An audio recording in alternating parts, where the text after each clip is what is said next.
Hey guys, here's the follow-up video. So this was track A, which means this guitar was track B. And yes, these are Abbey Nichols 5s, and that one's not Abbey Nickel 2s. At least that's what we think is in this guitar. Is the 5s. But anyways, off to the results. I noticed a lot of people were saying, I think it's this is 1, that's 2, but it's really hard. And I find that really interesting because pickups, this is an unwaxed pot or unwaxed pickup, and this is a waxed pickup. So that being said, it's kind of interesting.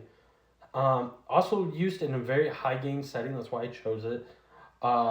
They didn't adjust any amps or anything. I just same literal track, and ChatGPT recommended doing that. It also recommended to play in the visual off, so that was kind of fun to play the song wrong.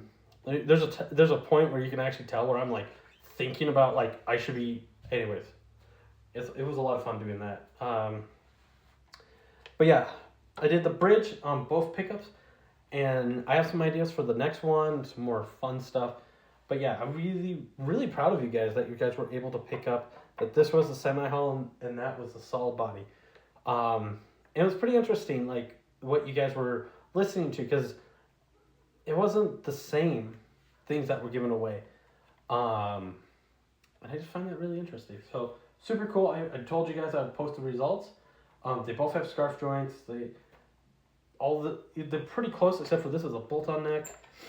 But yeah, the big outside factors, other than me, because I know I'm a huge factor, I approach these two guitars very differently, and it's just because of the way that they look and play feels so much different. Also, this is an ebony fretboard. That is a rosewood fretboard, which that's a whole debate on its own. I don't think fretboards matter that much. It's whatever feels good under your hands that matters the most. Because if the fretboard's doing its job, it will do it if it's a rosewood or an ebony. That's all I'm going to say. Also, tone woods, I don't feel like they matter too much on these guitars. I think the more interesting thing is when you look at the electronics. I do feel like a lot of the sound was being generated from the bridge, like the difference of sound coming off because they use the same strings.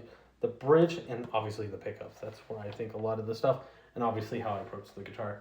Anyways, hope you guys have a great and wonderful day. If you haven't checked out this, it's a train wreck. I mispronounced a couple things, but hopefully you have a great time and have a great day.